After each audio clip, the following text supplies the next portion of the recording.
Hey everyone, how you be? Welcome lads, ladies.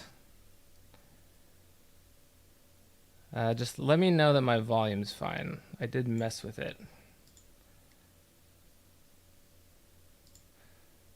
When I'm podcasting, I have to have a lower volume, and then it seems like on here I gotta have a higher volume. So I gotta go back and forth.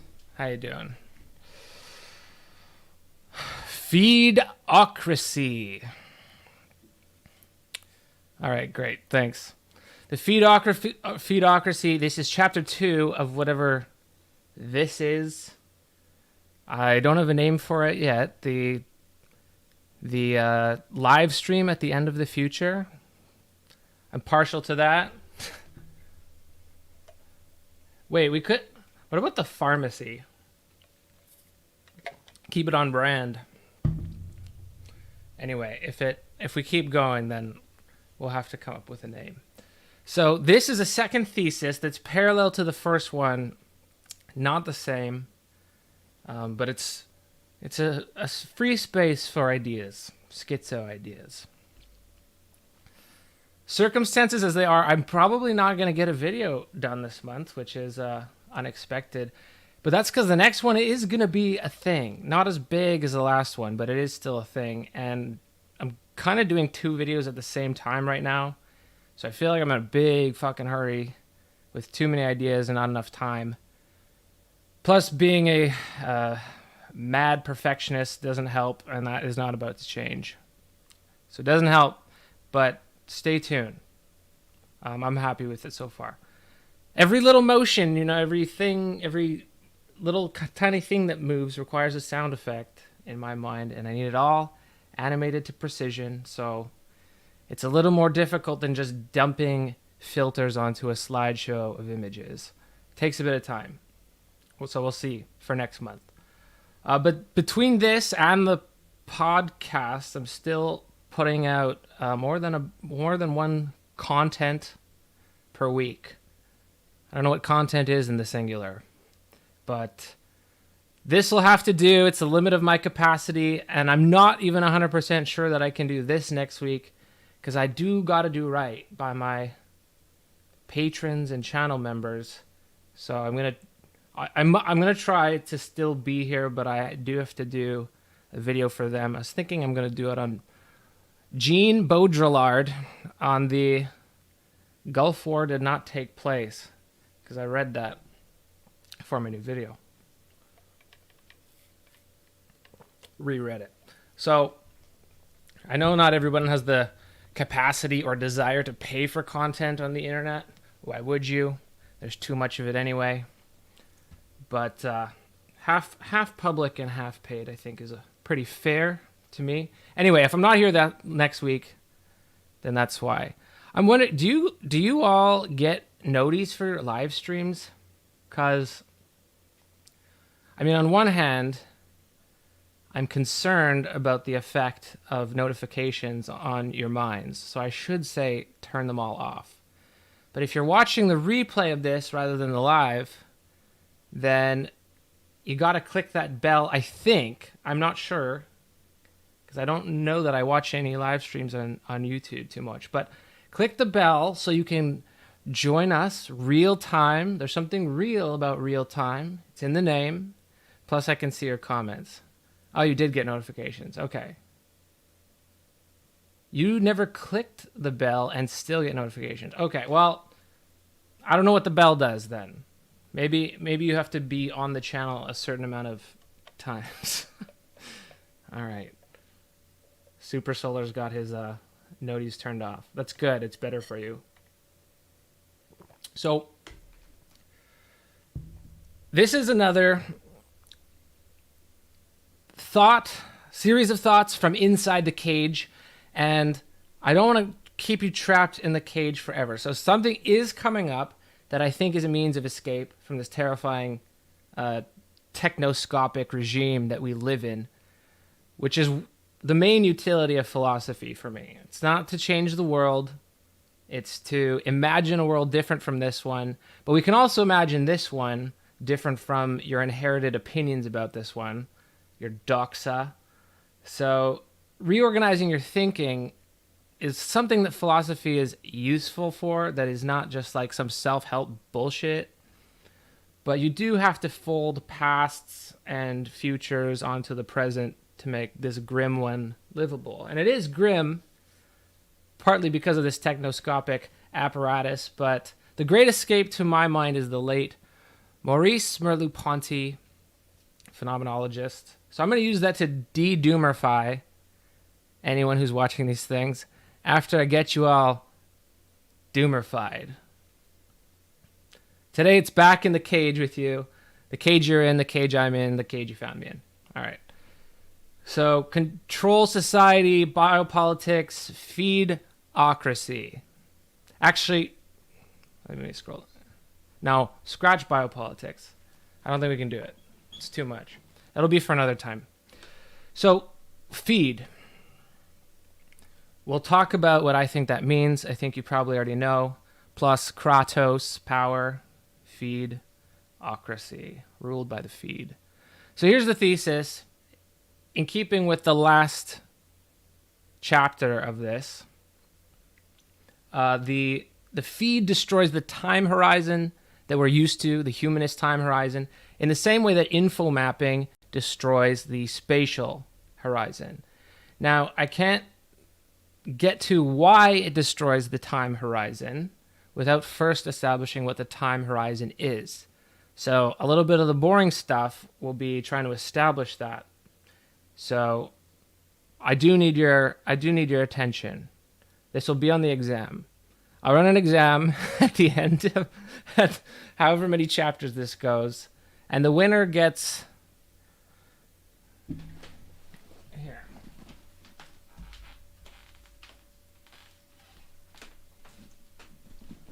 The winner of the exam gets a Plasticpills sticker. There we go. How about that?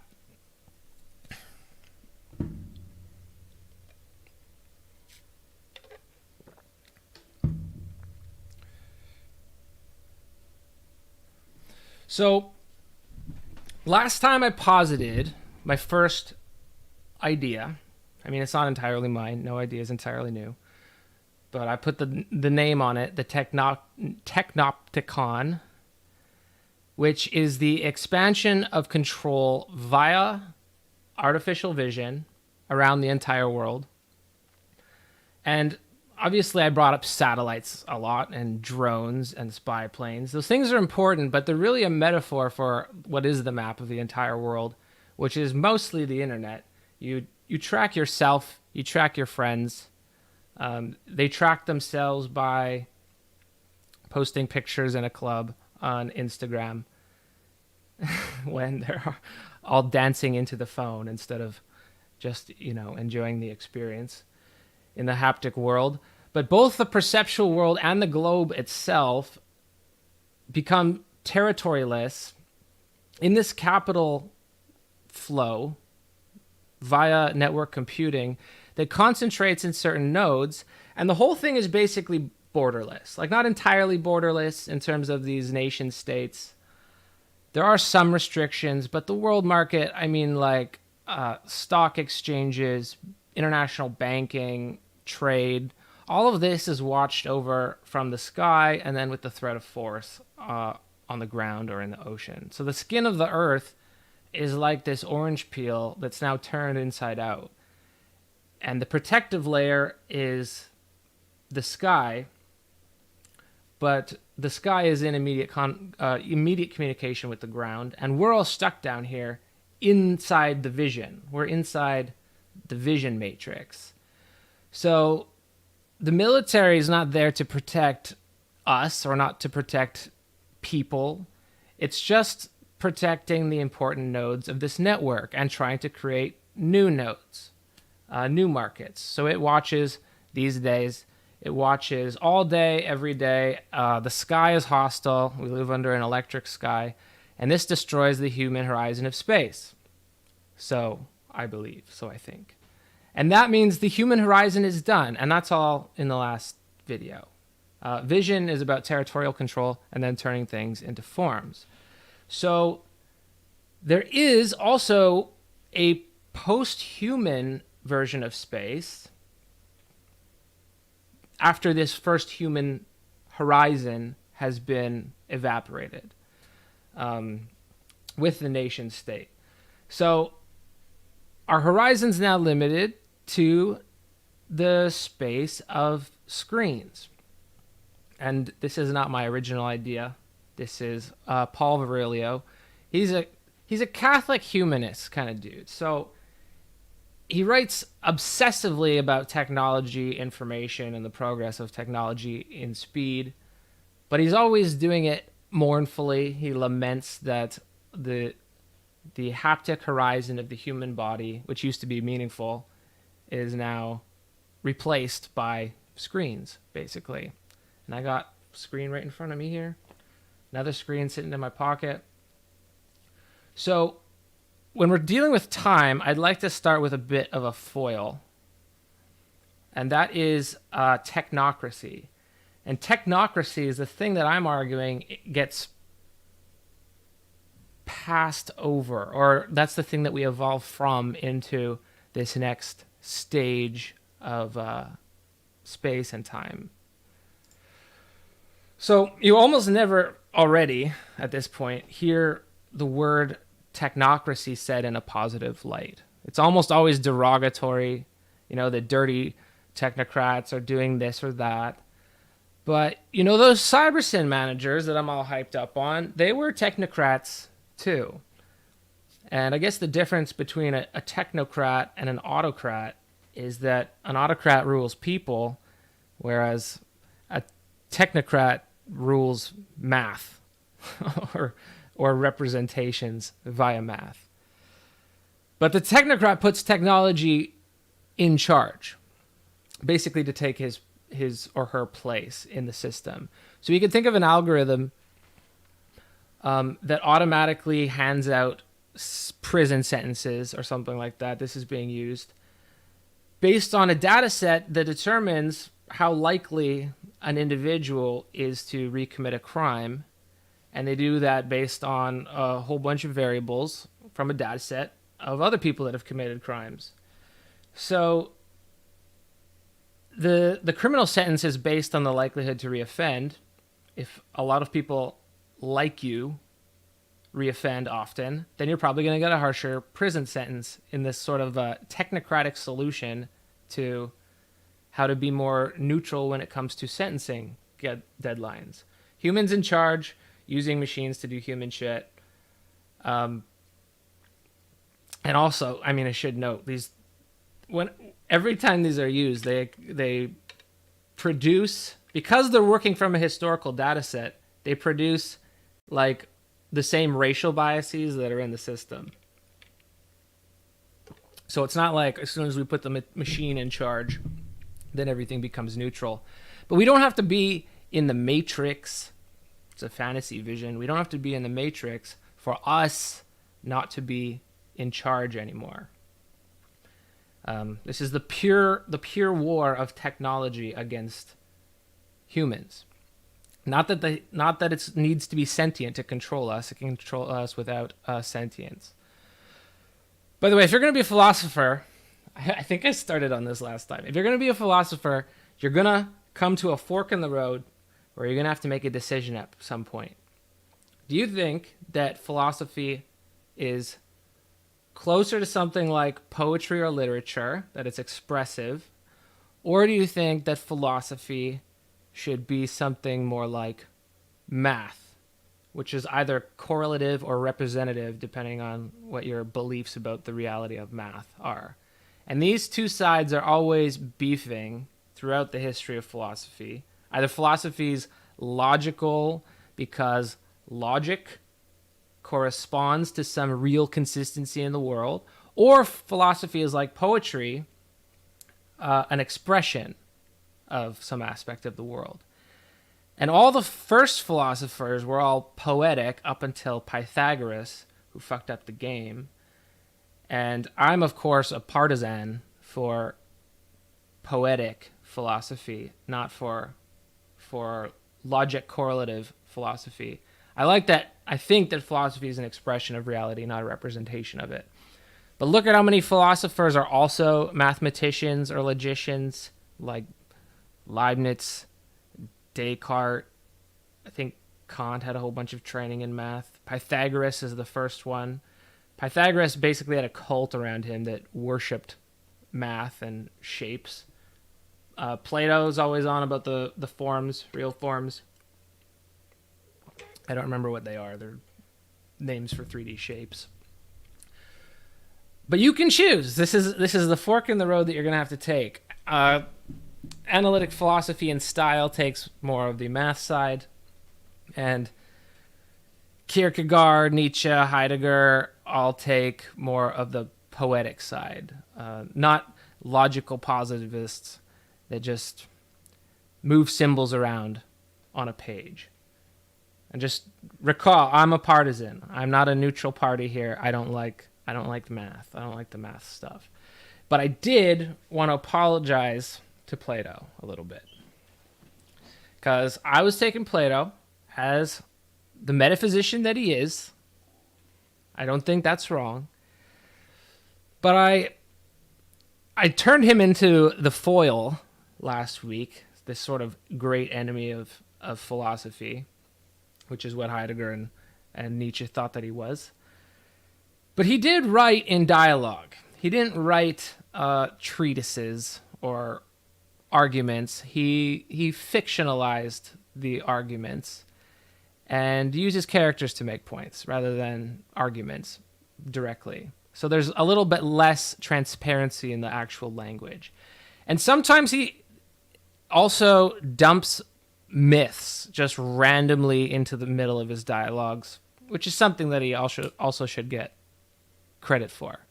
The poetic and the mythical in terms of expression are, they go hand in hand here. Like in Phaedrus, all of a sudden he's talking about the soul that sprouts wings after the person dies, and it goes to heaven and gazes upon true reality, then comes back into the body and forgets everything that it knew. So learning about the truth is remembering what your soul already knows. But, credit where it's due. Aristotle, however, never told a myth. So maybe I should be up on Aristotle for this, as far as I know. I've never read it. I've never read of him writing about a myth. He cleared out and he said, poetics is over here. We separate it. He wrote a book on it. Here's everything that poetics does. But this is philosophy and metaphysics in particular. And we keep them separate. No more metaphorical language is allowed in philosophy. He thought. All language is metaphoric. Am I right? Yes, I am right. Derrida is right. So we see this fictional world of forms, enclosed identities, always have since Pythagoras defeated Heraclitus in our particular mental history, the history of the mind. And Pythagoras basically worshipped math, got all of his cult followers to worship math, these forms, so that we don't even realize what time is anymore, or at least the kind of time that existed for Heraclitus, that everything is process. Plato, same thing, get out of the dark, come to the light, get out of time, time's an illusion, come back to the true world of forms. Nietzsche, of course, says that Heraclitus will always and forever be right when he said that the apparent world, the one that appears to your eyes, is the real one. And the true one that's beyond the world, that one Plato just made up. He added it by a lie because he couldn't bear to live in this one. There's a quote from Nietzsche where he's like, philosophers of all kinds have always agreed on one thing, that this world is no good, which is why they make a new one. So this is an old war in philosophy, and I'm taking a side. No surprise, it's being versus becoming. I like the becoming. But the math philosophers won, so they got to build God on the Apollonian eternal. The Apollonian being Nietzsche's distinction between the Dionysian and the Apollonian, which he rejected later, but whatever, it works. One side is ecstatic, and the other side is, rational, orderly, bright, lit. And one connection I'd like to make here regarding technocracy, because we have to connect light to technocracy for this to work. So I went back to the Bible for this to find my little anecdote du jour. Because I think the Bible contains the first technocrat who appeared in the Bronze Age in Genesis. And he has a particular god, the first known technocrat. So the book of Genesis, if you ain't been delving into biblical scholarship lately, Genesis is the Adam and Eve, the Noah's Ark. They're multi-authored Bronze Age myths that are all thrown together, right? It's unclear. They didn't have a conception of what God was canonically, the way that it would develop over centuries into the religions we have today. But they were competing gods and competing stories, and they kind of threw them together in this book and said, ours is the best, and the rest of them are all fake. But there wasn't one god before that. That's why we have what's it called? The Epic of Gilgamesh bears striking similarities to the story of Noah that's in the Bible. But anyway, there's these multiple gods here, and you can kind of tell that they have different attributes. They act differently in different stories. They behave differently. It seems they have different powers in different stories. And then eventually they all get amalgamated, and then we got a monotheistic religion. But those traces of all the different gods that got erased are still in there, that are covered over. So we got this one story in Genesis about Joseph and the Technicolor Dreamcoat. And Joseph is one of Jacob's sons. And each of the sons comes to eventually represent a tribe of Israel, if I have that right. There's 4 generations in there. So Joseph is the one that's forgotten from the naming process because he marries an Egyptian. So he gets cut from the tribe. But there's still this heroic story about him taking over Egypt, basically, with God's help. So if you know the story from the musical or whatever, he gets this coat. His brothers are jealous. Then they throw him into a well, and they want to kill him, but instead they sell him into slavery. So each time, I don't want to go over the whole story because it's kind of, whatever. Go back to Sunday school if you want it. Every time he gets thrown down, he gets thrown further from the sky. And it's very clear that his god is like some sort of sky god. And also some sort of math god, which is the case I'll make. I'm not trained in exegesis, but I'm a schizo. I do what I want. So God gives these secrets to Joseph, including the ability to interpret dreams. And then he keeps raising him up until he basically rules Egypt. He's under only Pharaoh, and you can't be above Pharaoh because Pharaoh is God. So, or son of God? Does he become a god when he dies, or is he a god on earth? I'm not up on that.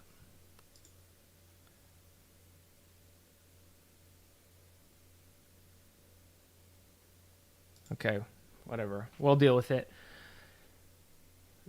This god is named, obviously, as WHYH,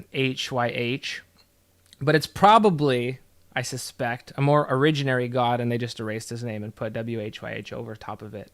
And this is the god that comes to the pit and then Joseph gets all his magic powers.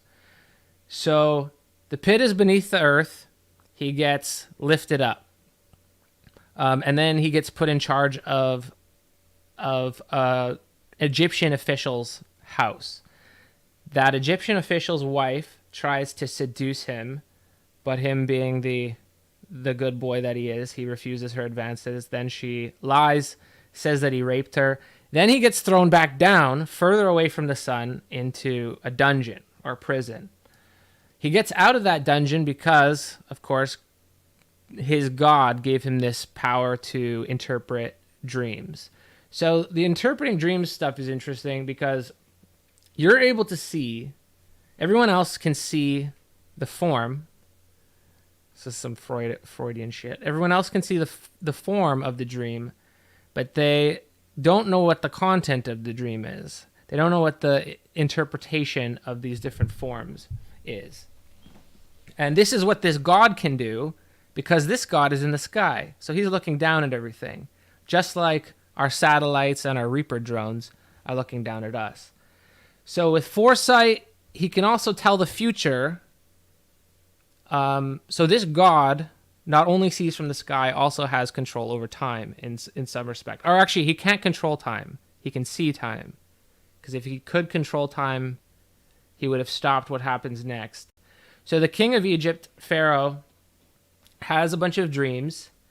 No one can interpret them. They look all over the land for someone that can interpret them, but none of them have this special power that Joseph's God gave him. And he's the only one that can interpret dreams. He sees that there's going to be 7 years of good harvests and then 7 years of drought in Egypt. So these are probably symbolic numbers. I don't know. I'm not up on my symbolic numbers, but anyway, he has a math god helping him who does know about the numbers. So we're going to have a whole bunch of years where we got extra grain and then years where there is no grain. So this is why I'm calling him the first technocrat, because he says, all right, I know what to do. I'll be in charge of this. We're going to build granaries.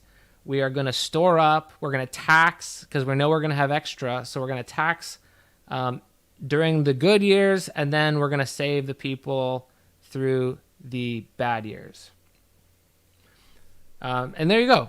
It's a government redistribution program. Joseph becomes a technocrat in Bronze Age Egypt, and God can see the future.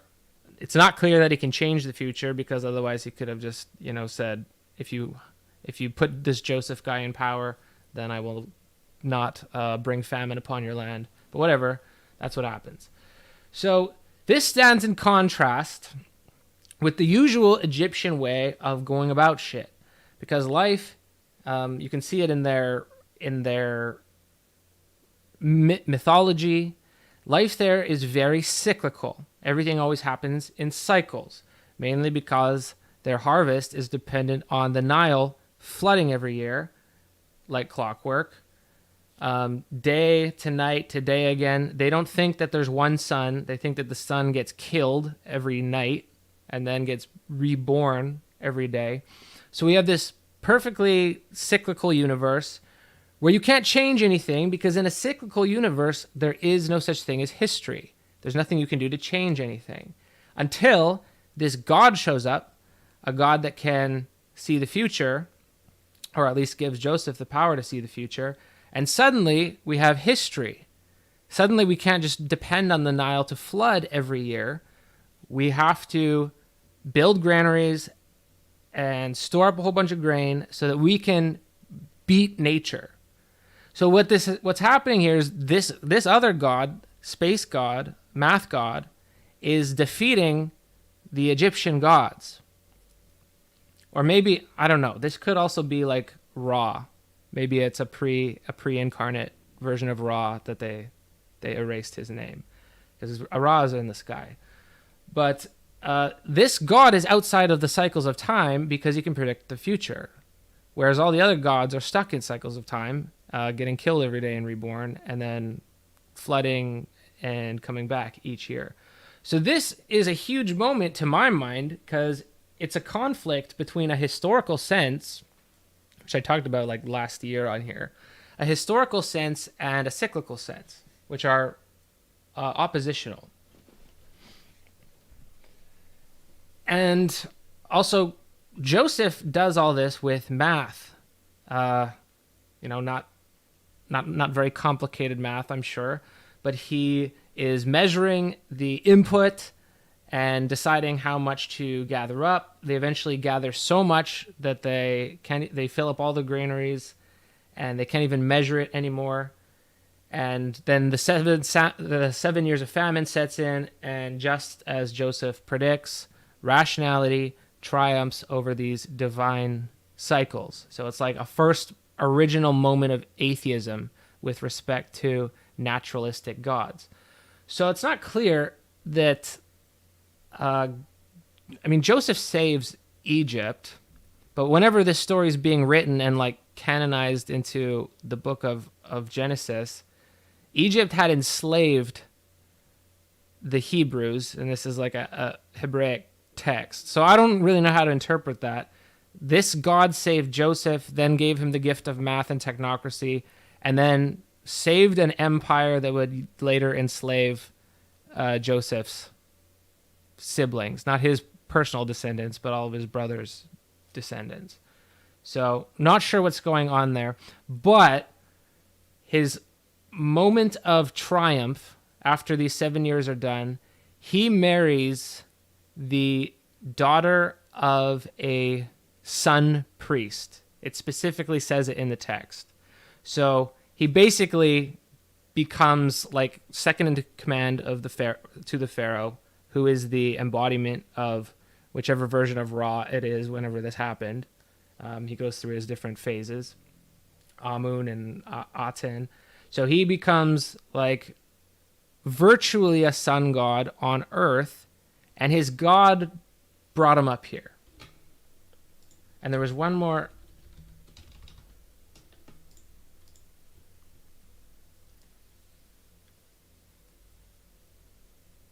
Oh, okay. So this chick that he married, she's the daughter of a priest from On, and On is the name of Heliopolis. And Helios, obviously the sun, polis, city.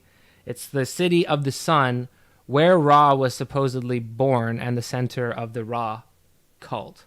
So Joseph has reached his destiny by basically becoming an earthly embodiment of a sun god. And then we put God onto it after. We erase all that stuff out of the story and go, no, this was just God. This is the Hebrew God that did it. But my suspicion is that he was like somehow blessed by this sun power, and the sun power brought him up through all these levels until he was top of the totem pole, second to only Pharaoh. So why am I talking about all this? I needed to find a story, an old story, that connects math and metrics specifically, because that's a certain type of rationality.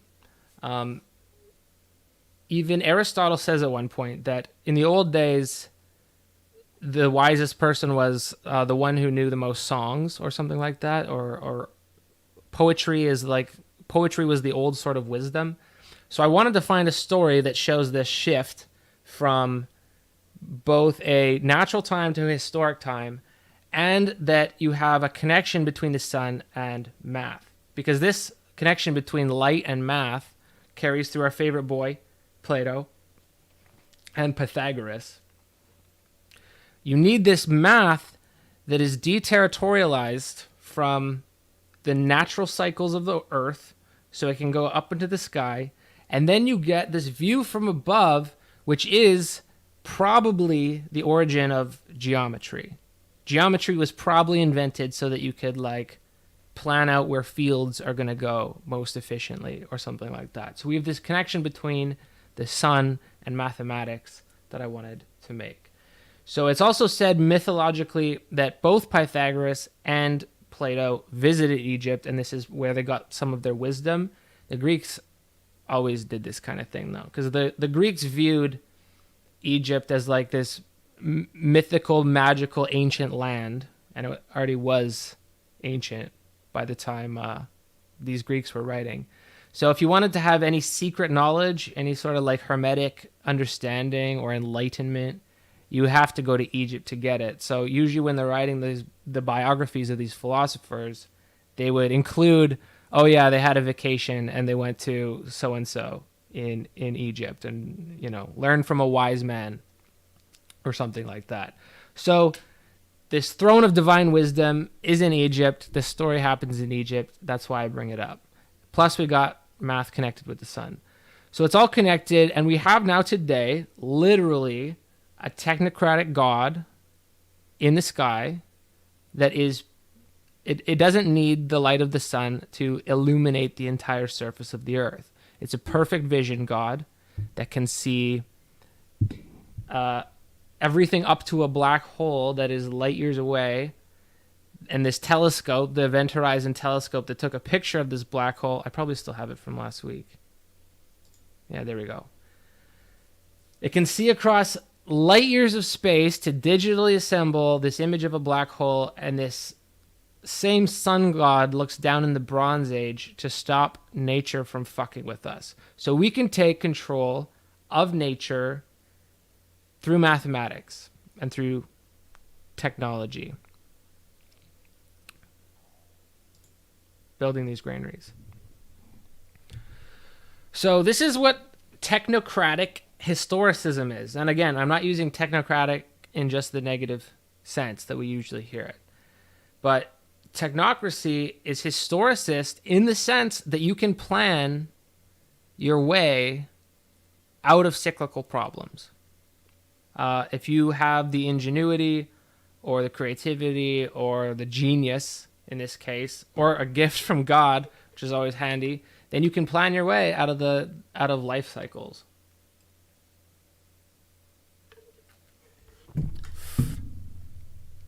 Anyway, how are you guys doing?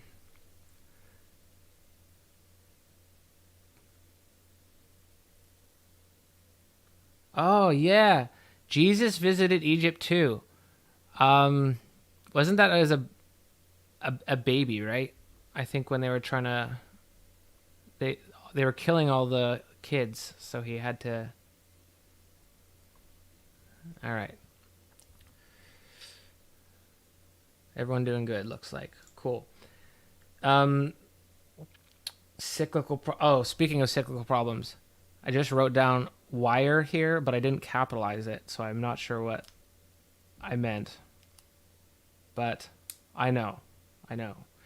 Everyone's been talking about Sopranos being the best show ever these days. It's made a comeback, and what hasn't made a comeback is The Wire and fucking Nah on Sopranos. I mean, Sopranos is very much a good show. It's amazing, don't get me wrong.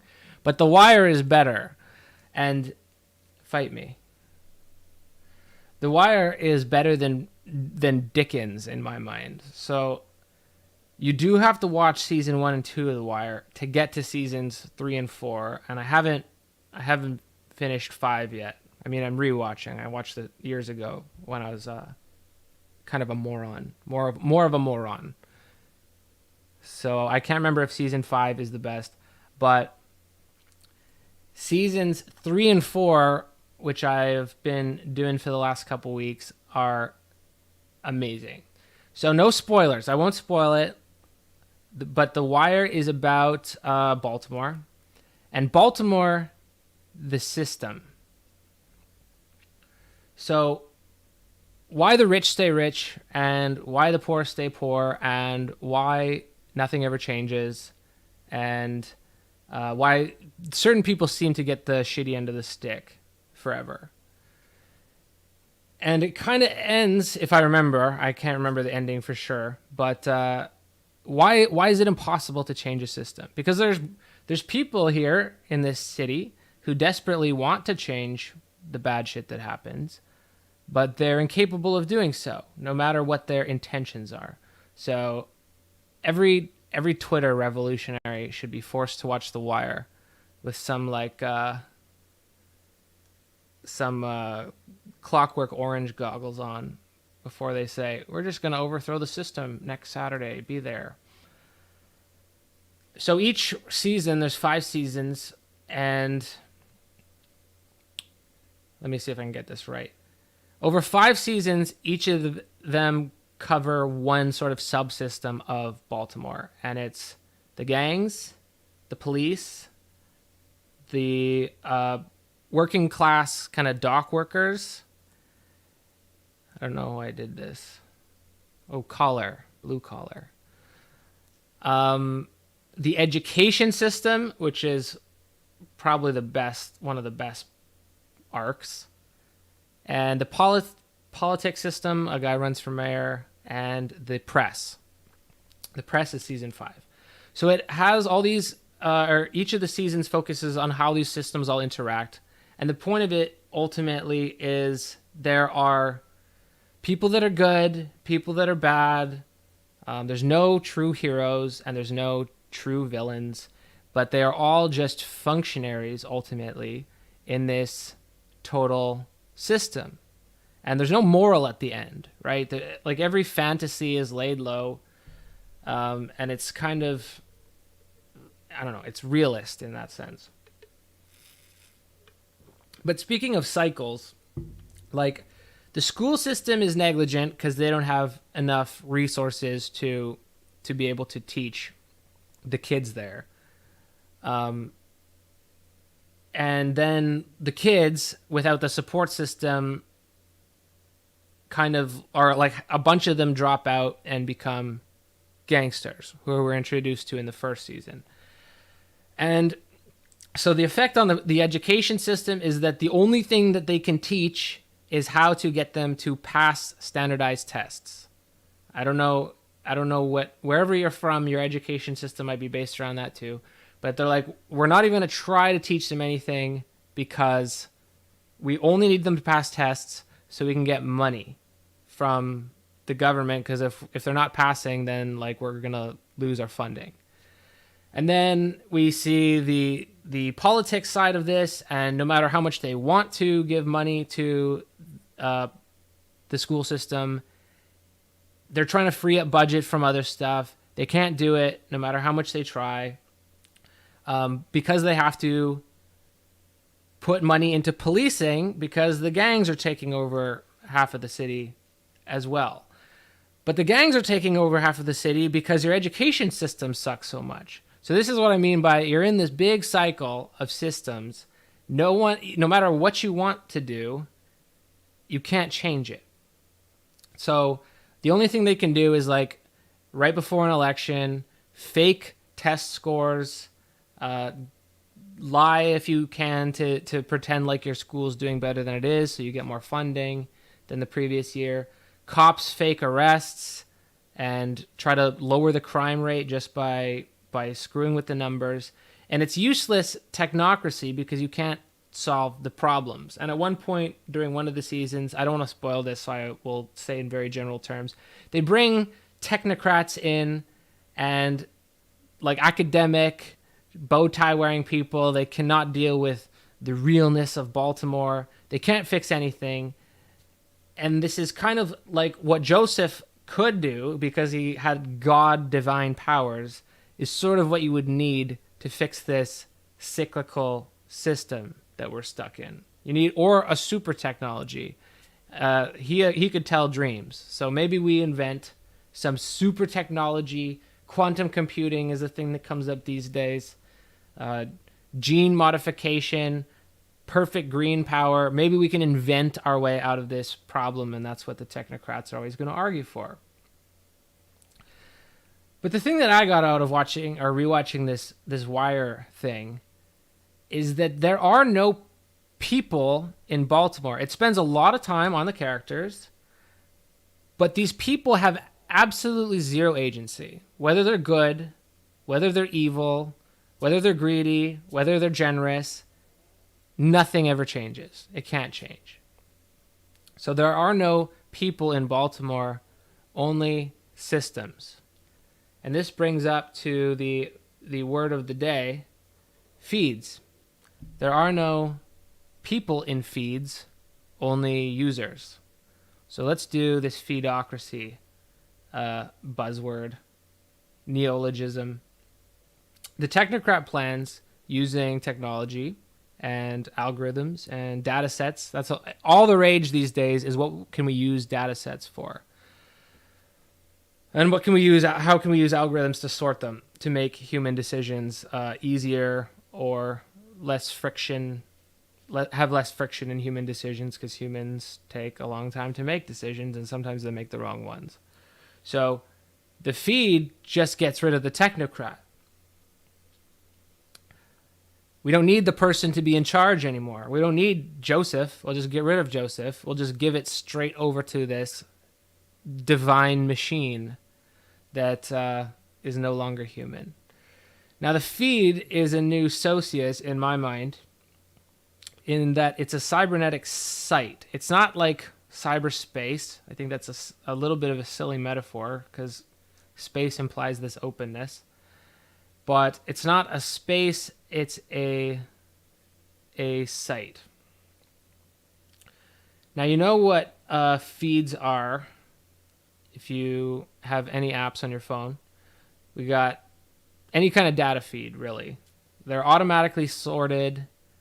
They usually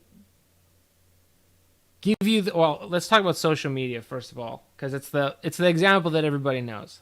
So whether it's YouTube, which you're on now, Twitter, Instagram, Reddit, everything, the home page is the feed.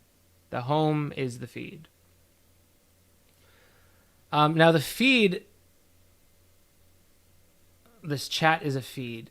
No, the chat's not a feed because the chat's not being sorted.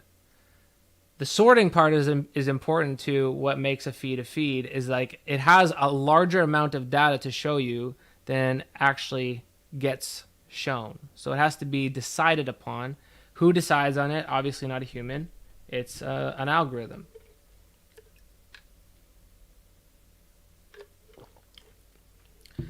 Now, my idea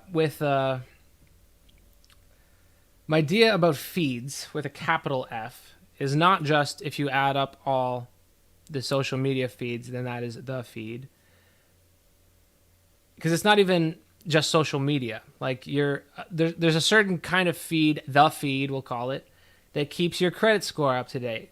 If you miss your student loan payment, now your credit score is immediately affected. I don't know the mechanisms by that, but this goes automatically. Your new data is sorted. Oh, they missed a credit card payment. We're going to downgrade your credit score accordingly. It gives you your insurance rates. And I mean, this is the thing that we got to worry about with genome mapping, because 23andMe is going to sell that shit to your insurance company and decide, oh, you have a pre-existing condition and that there's a history of cancer in your family based on this gene that we found. So I'd be wary of that, but it's that this feed is coming up to manage you down to your DNA. Like absolutely everything becomes a data point.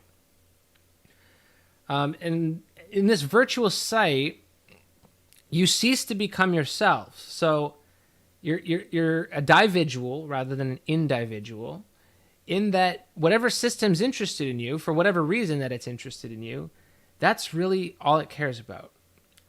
Then you participate there, and that's it. To see any feed, to scroll through Instagram, for example, you have to be a part of it. You have to be like a willing participant to be up in the feed. Oh, hey, David. Thanks for the $5, man. Wait. Okay, so every time that people talk about surveillance, there's a book I mentioned last time, and this was kind of the reason that I didn't like the book. When you talk about surveillance, there's a set of people that want you to be really paranoid about surveillance. It's just cameras watching you, cameras looking at you, that satellites that spy on you. But the point I'm trying to make here is that they don't watch you as an individual. They don't care about you as an individual. So the conspiracy theorist will think that, or the extreme paranoiac will think that someone's watching them. But that's not really true. They're watching your data inputs that never actually recombine to become you. That's like a passé view of humanism that no longer applies to the technological systems that we participate in now. So you are not in Instagram. You just click a few times to make, I'm struggling for the words. You put little data inputs into Instagram, and that's now you. The rest of you, it doesn't care if you exist or not. It doesn't care if you're a fucking bot or not. Any information is the same for it. It doesn't make distinctions between human and non-human and conscious and unconscious. So that's why even when I'm talking about surveillance, I don't think it's a reason to get paranoid. It just means that they have absolute control over space and increasingly control over time.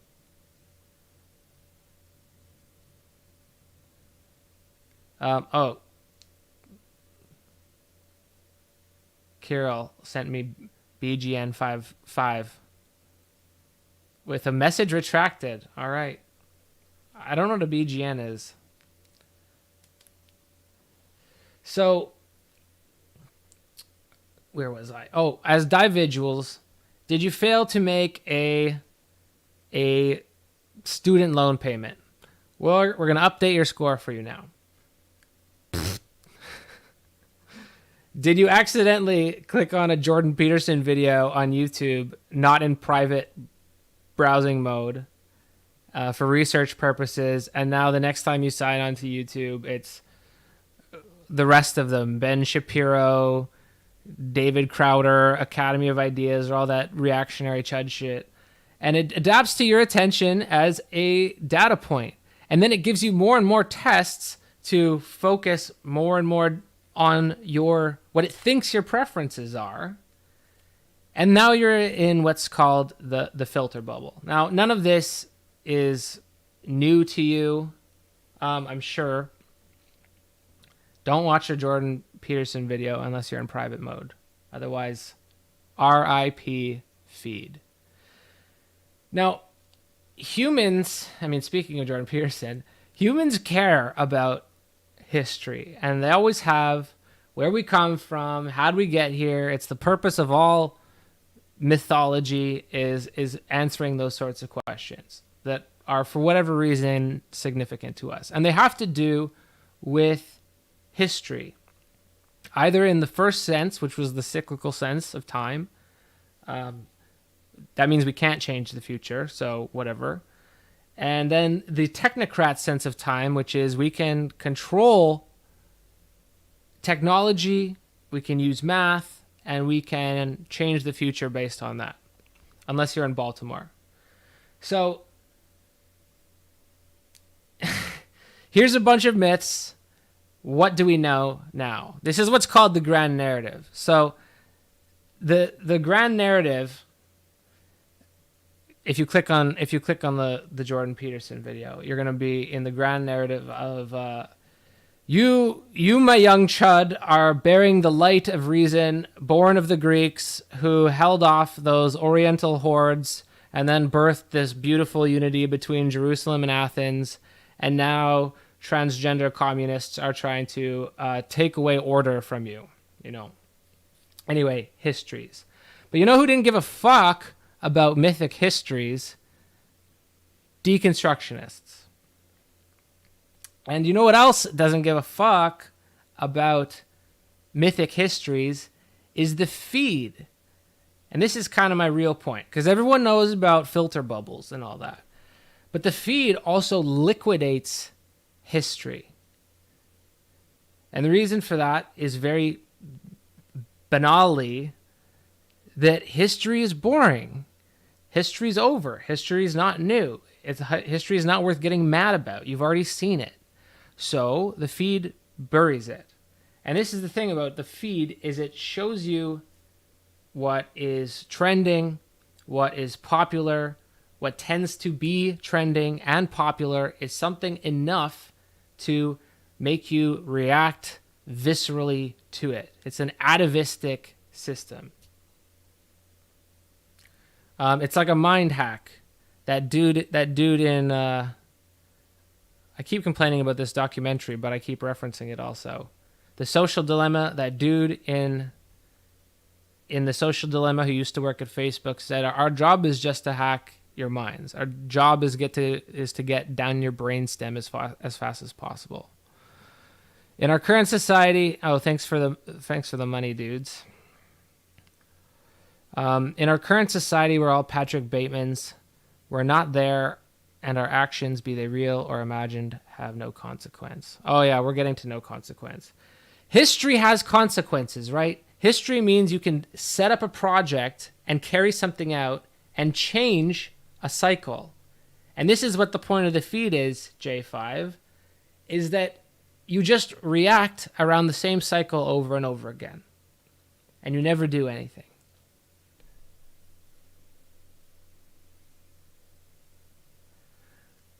Bulgarian money. Ooh, I got that Bulgarian money. Thanks, Carol. Contradictions. I wouldn't say contradictions being in nature. I would phrase it as difference being in nature. And difference being in nature is the distinction made between Spinoza and Deleuze reading Spinoza versus Hegel.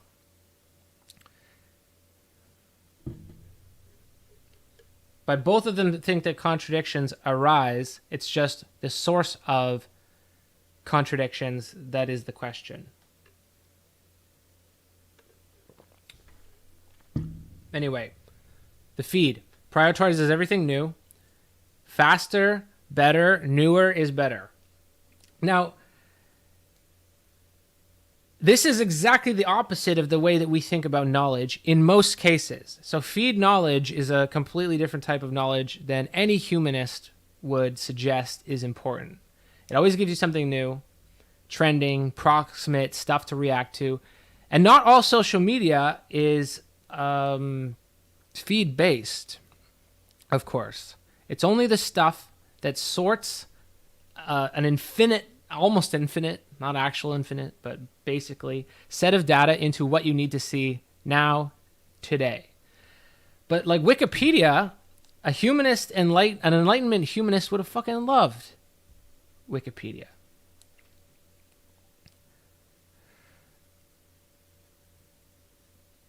And Wikipedia is still social media. It's crowdsourced. But it's not based on this erasure of history. And think of our other values of information. I mean, this is sort of changing, but if you think of like the Western canon, that is all the philosophy that's worth knowing, which is Western, bias noted, the best of the best books are the oldest ones, usually. So you got to read the Bible, you got to read Plato's Republic, you got to read Shakespeare. The feed doesn't give a fuck about any of that stuff. The feed is ahistorical in the same way that Joseph's God was atheistic with respect to the cycles of nature. But the feed doesn't return to the cycles of nature. It returns to these completely, thanks lessons, it returns to this completely artificial, cyclical mind parasite that really has nothing to do with nature anymore. So it is a secondary cyber plane of existence. You could call that a cyberspace, I guess. But it's a cyber site where history disappears into whatever is new will appear. I think that's a quote from Guy Debord. Whatever is good will appear. And if I don't see it, that means it's not worth reading or looking at. Reading the classics is more valuable than most contemporary degrees.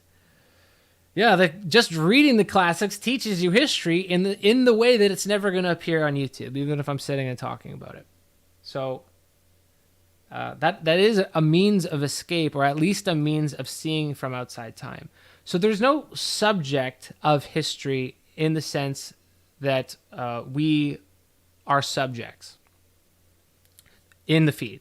There's just a bunch of times that you pushed buttons on a website that will now determine forever your position on that website. So all this might seem obvious, but I'm making a better point. We'll get to it.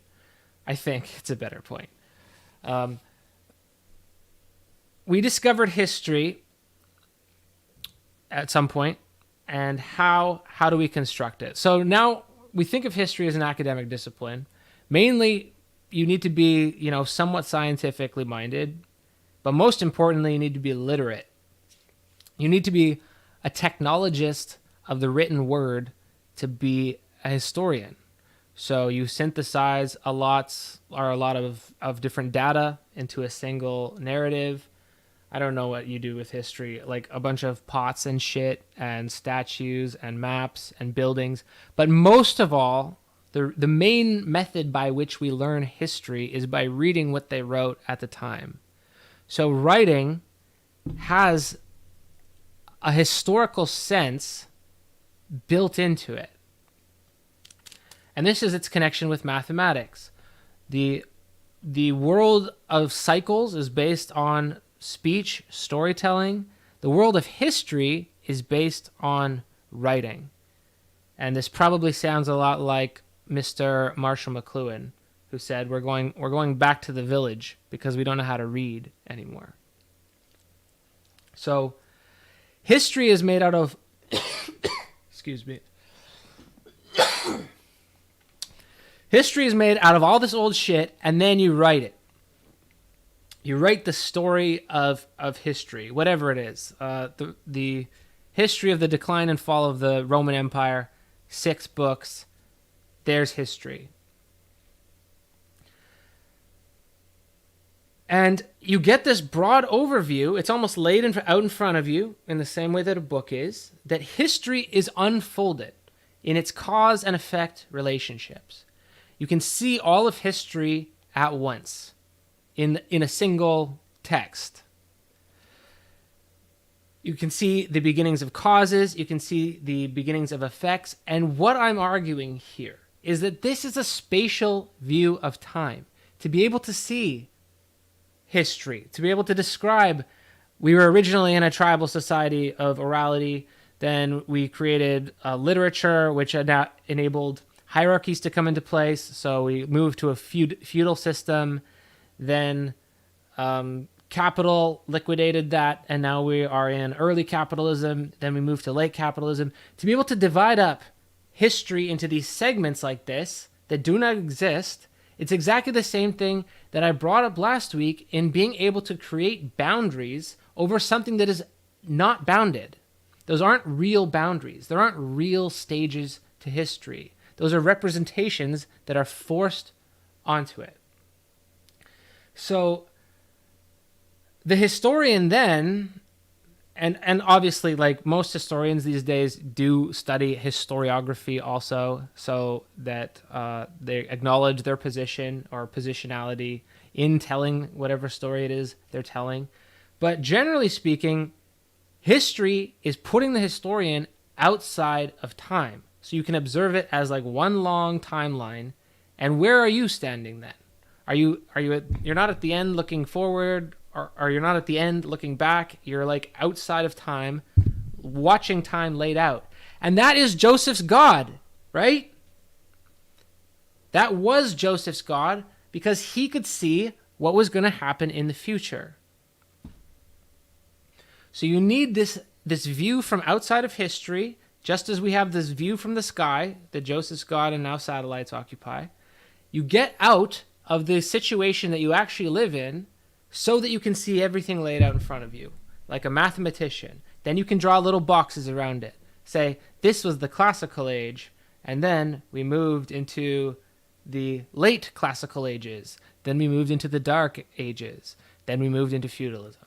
So this is just to say that same view from outside that we have replicated is the technocrat's view of time. But the technocrat is over in the feed because the feed has no history. It's ahistorical. It doesn't disappear it, right? You can dig up someone's blackface pictures from like 10 years ago if you go back far enough. So it doesn't like annihilate history. But the feed itself will not show you anything from history. If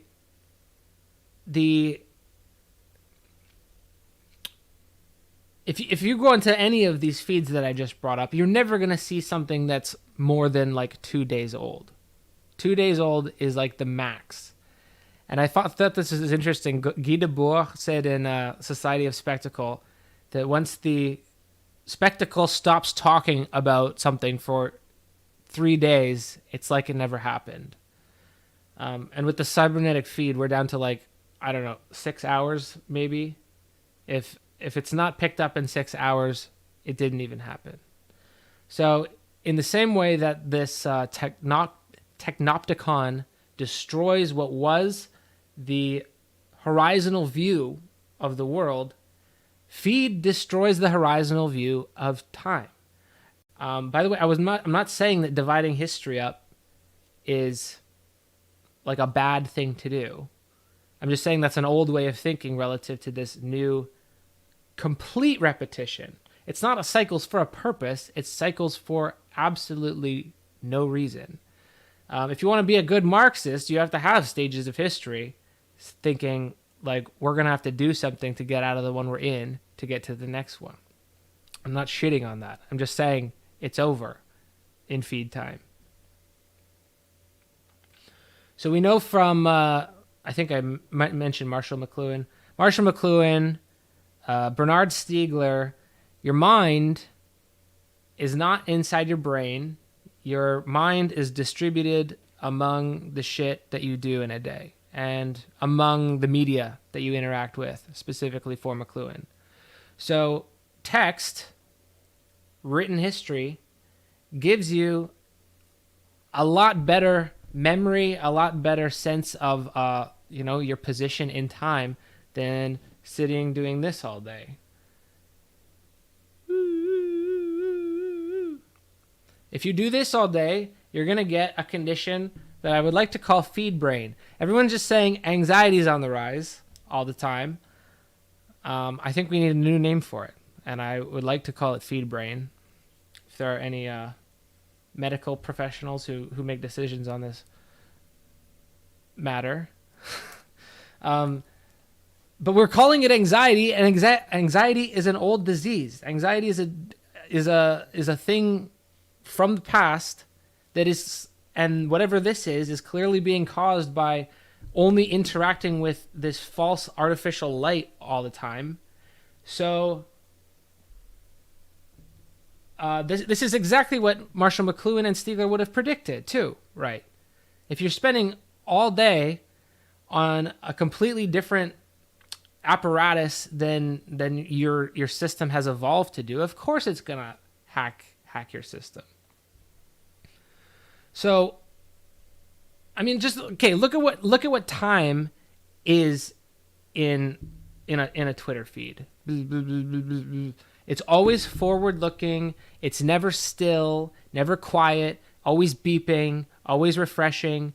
There's never an end to information. Anytime you hit refresh, the feed gives you something new because it's like, oh, you weren't happy with the slop I just gave you. Here's some more. Don't worry, I got some more. That sounds to me like an anxious mind, an anxious brain. When it's never still, you're always looking forward. You need to find something new to watch real quick. Holy shit, I'm being alone with my thoughts. I can't be alone with my thoughts. Let me find something to do. We're molding the mind in the image of history that this machine gives us. Is that bad? I don't know. Maybe it's just a new stage, a new phase.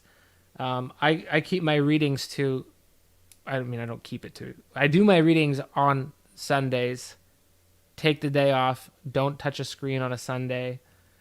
I need to read a lot to do the different aspects of the shit that I do properly. But there is an adjustment period when you sit down to read the book, and like I need to take so many precautions to not let feed brain take over. Like my phone's got to be in the other room.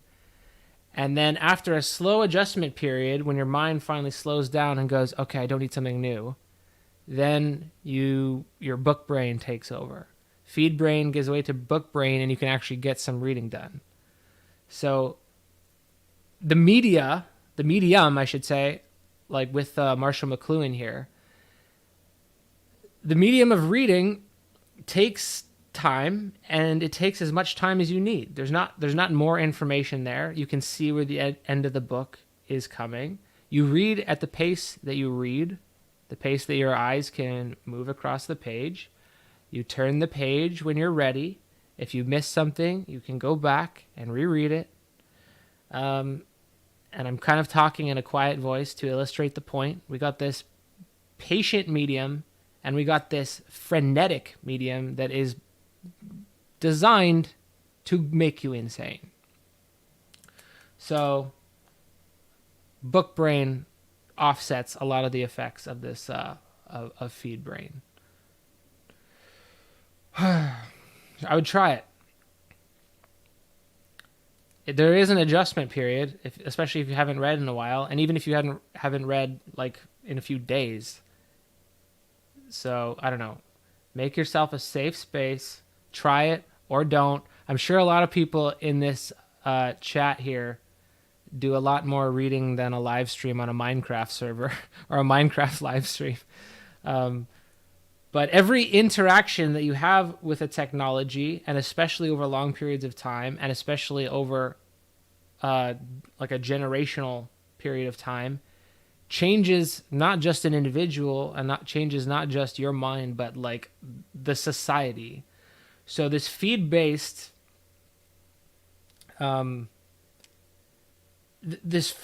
interaction that you're on here is not just about what it does to you also, right? So I wanted to ask this question, a hypothetical question. What is the feed's mind, and what is it doing? Because it, like I said, it doesn't give a fuck about you, obviously. It doesn't care if you're a person. You could be a bot. It wouldn't know the difference. It wouldn't care that there even is a difference between a human and a bot, because all it sees is data inputs. So your little bits of data that you put into it are clicking off the synapses in a brain that is distributed across our entire species right now. As long as it has a mind to consume, like whether you just drop dead, if you drop dead, it's not going to make any measurable difference to the system as a whole. It's going to go on and survive. It's like one of those, those predatory fungi that take over. I saw it on planet Earth. It's a haunting image. They take over like a insect brain, make them climb up a tree, bite into the tree, and then the brain explodes and just like spreads spores over the entire colony. We are dealing with that kind of mind. And that kind of mind, it's not even dystopian, because it doesn't even know what it's doing.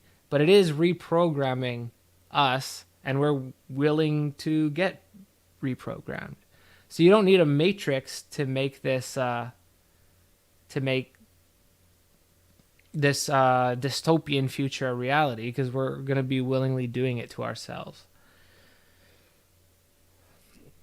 The feed, all right, I'm about done. The feed, I got a conclusion though. The feed is this hyper technocrat, and it just works. It's a math god too. All it understands are mathematical inputs.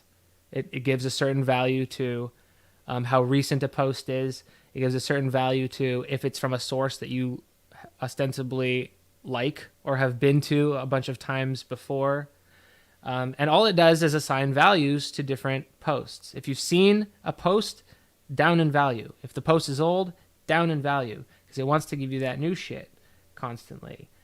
And it's not just, it's parasitic in the sense that it needs us, it needs people to feed into it to feed anything back to us, despite the fact that if any one member decides to quit Facebook, the system goes on as if nothing happened. But we are beginning to see, of course, the effects when everyone is an alarmist about, oh, social media is destroying politics. It's kind of true. And I wouldn't say destroying, but it's certainly destroying like whatever the old sense was, the historical sense of what politics was for and what politics could do. You can see the boomers, they don't have a natural immunity to this. They are particularly susceptible to this mind virus, and they are just going fucking nuts at this point. So it's changing the way that the species thinks, starting with liquidating the shit out of history and whatever we thought that the historical sense was. Not for everybody. There's still people that read books, still people that hold out, but you see a gradual shift in behavior by introducing this thing into the ecosystem of a human species. So increasingly, and you should expect these, as Debord called it, the cycle of the spectacle. I mean, he didn't say the cycle, but we forget things faster and faster. Conflict, scandal, outrage, faster pace, and they're just going to get faster forever. And that's the future of a feed-brained species, or just zombie scrollers sitting in our various spaces, reacting constantly, never acting, never planning. This is kind of why I think the technocrat is not as evil as it's made out to be, because the technocrat can plan rather than just reacting all the time and getting nothing done, which is what the subjects of a feedocracy do. You need some sort of planning technocrat to get stuff done. And the best communist is not the friggin' grad student who's writing the 9,000th dissertation on Marx. The best communist is a revolutionary technocrat that can figure out redistribution through technical means, which is why I'm all up on the Cybersyn shit so much right now. And that's what it'll take to re-recognize ourselves. So, you know what? If there's any takeaway of this, the technology that you use, everyone is a decision on how you want your mind to be. So don't think that the computer's so bad you can learn good shit on the computer, but mix it up, because history depends on it. Whew. Thanks, Alexis, and you're welcome.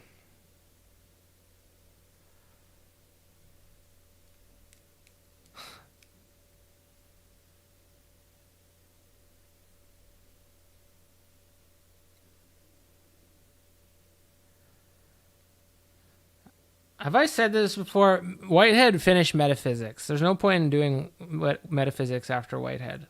And I think, honestly, Deleuze would probably agree with me.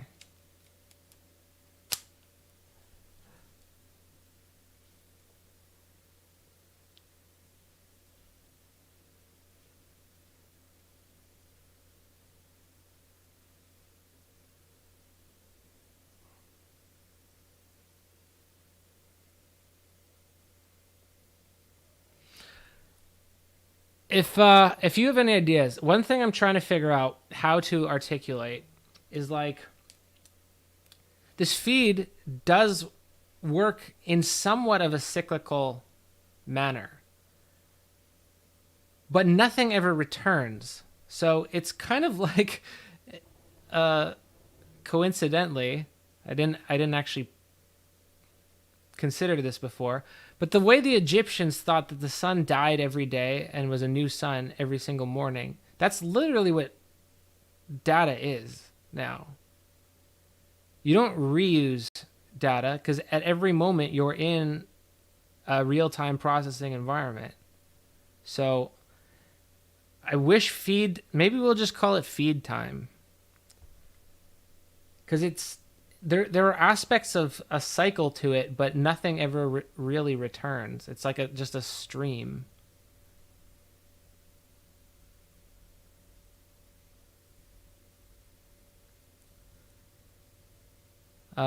You are welcome, J5, buddy. Thanks for always being so generous to me.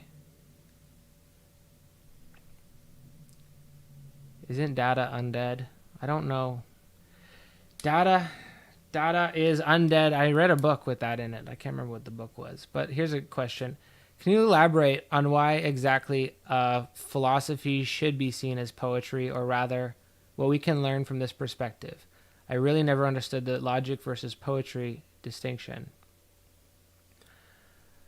Now, this is a stupid distinction to make. I speak in binaries when I'm trying to explain something, because good or bad, binaries actually help you to, grasp. I think I need some water. Binaries, in my teaching method, at least insofar as I understand it, they give you something to put your hat on. Now, binaries are not like a good way to interpret the world, but if you're trying to learn something for the first time, it's okay. It's a first step. You don't have to be perfect on your first step. So when I'm saying there's logical philosophy and poetic philosophy, I also drew the distinction that logic is supposed to represent or reproduce underlying rules that exist in reality, which starts with Aristotle's understanding of what logic is, and goes up all the way through philosophy when the Christians, the gentlemen Christians, believed that mathematics is the language with which God wrote the universe, because everything's always the same. There are no true contradictions. A is A, or if A equals A all the time, and B equals A, then C also equals B. So I said that this is a representational view because you're imposing these forms not knowing whether they correspond to something real. So I got in a long conversation with a guy who's doing his PhD in math theory. So I was trying to get everything out of him that I could. And he says there's a debate in math that I don't even want to repeat it because I hate saying wrong shit. So it was a debate over whether there are true objects to mathematics or not. And apparently it's still an unsettled debate because there's not really a way to prove it. But there's multiple theories about what math actually means. Does it represent? So I'm speaking about it as something that represents. Now, poetry, in a sense, represents, but I use the word express.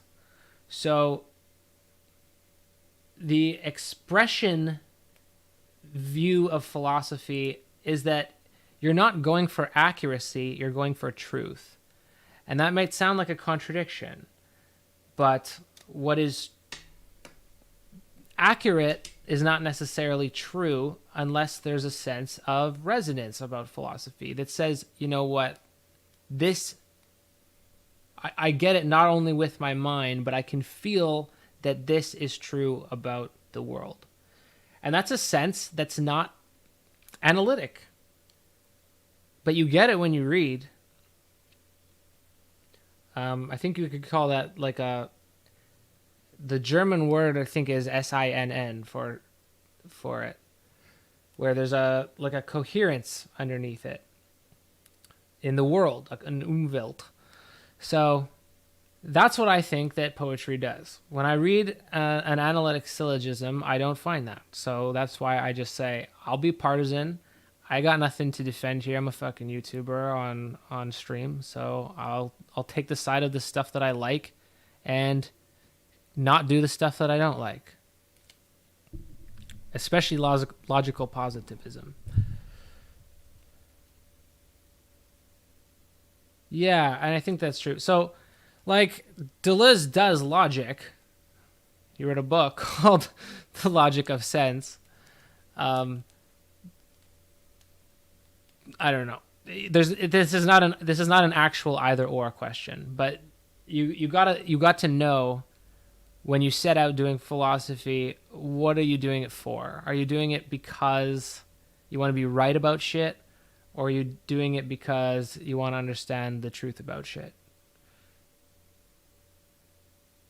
And that's what every single version of philosophy, rationalism, realism, constructivism, all of those have a different answer to that. I like resonant ideas.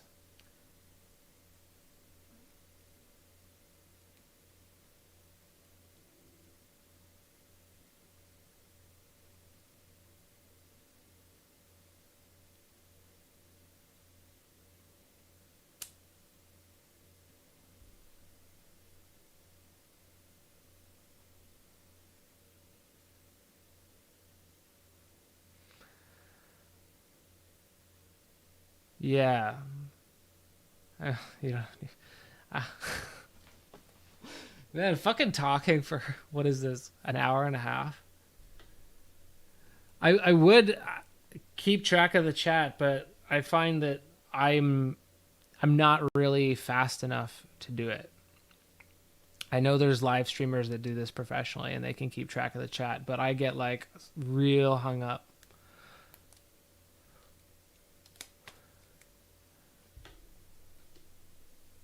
And after this, we can all go back to the dopamine mines. The thing is, like, social media never actually makes anyone more happy. It demonstrably makes us less happy, but we keep doing it.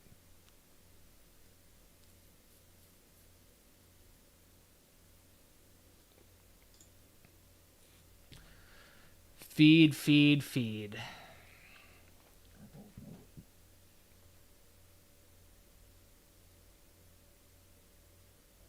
Yo, I wanna. Do you?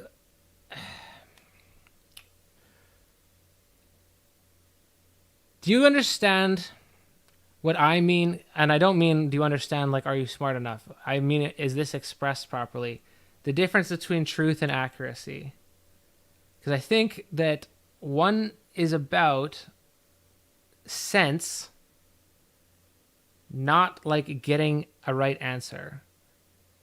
And that sounds really namby-pamby to say, I think. It sounds like I don't know, almost some sort of new agey shit. But I know the philosophy that resonates, and it's not always the philosophy that is correct.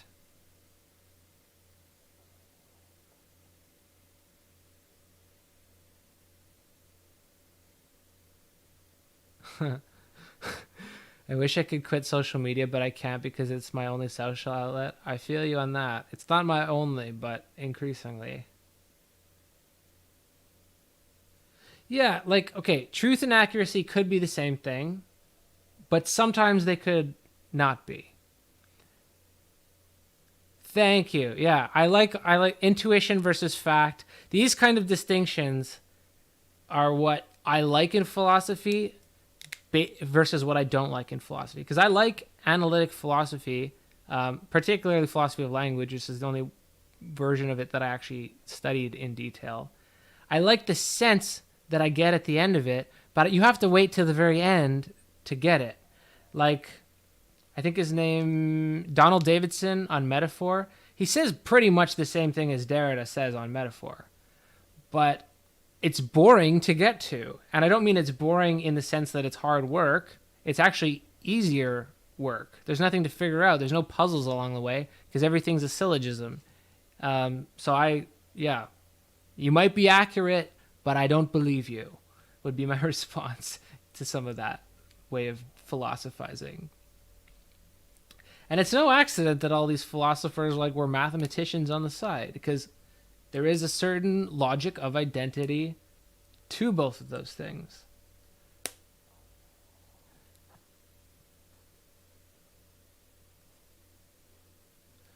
No, I don't want to say it's a subjective feeling when something is true. because that would discredit it.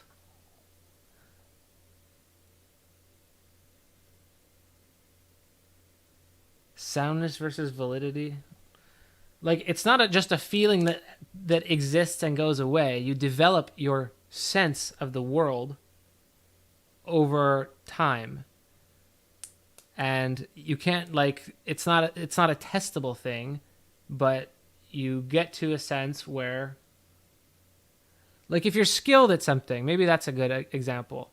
If you suck at painting, or if you never looked at painting or studied painting, you're not going to be able to tell why a painting is good or why it's not good, right? You might like one more and like another more and think, there's something there, but I know that I'm missing it.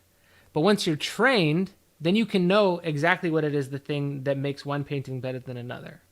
So I think that even the inexperienced person can recognize, like, aesthetic quality versus something of a lesser quality if they were, like, careful and focused on it, but they wouldn't know what that thing is. And that's the thing with truth for me, is, like, none of us are going to know exactly what that thing is, but it's more than a feeling that there's a tangible quality to certain thoughts that you can't reproduce. You can't do them as a hobby in philosophy. You can't do it as a profession, but they arise, and then you finally feel like there's temporary coherence, and you think, that's something that I found that's true. I'm not saying it's metaphysical. I'm not saying it's immaterial. I'm saying it's a sense of a whole bunch of experience that you've developed over the course of your life that goes, I found something there. And then it probably disappears again. You can't repeat it on command. Something like that is what I'm going for. Anyway, I got to get something to eat. And thanks for all coming. I've got 94 concurrent viewers. And the chat moves at a much better pace than it did when I had 200 viewers at the same time.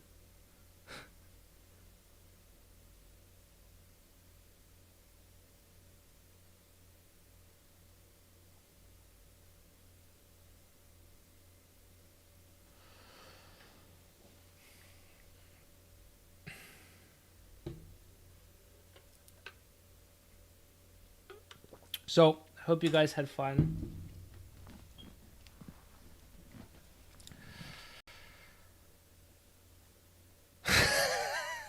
Remember not to have kids, everyone. Thank you, Super Solar. Take that advice to heart. And thanks for coming out. Love to see your thoughts. I'm probably gonna read the chat back because I had it minimized for attention reasons before. But leave something in the comments if you say, I have an idea for you. I want you to add this to the feed thesis, because this is a feed thesis that it's new. It's not published. It's not in a book. I can just take your ideas, claim them as my own, and repeat them in the next stream. And now the canon is being developed. All right. See you.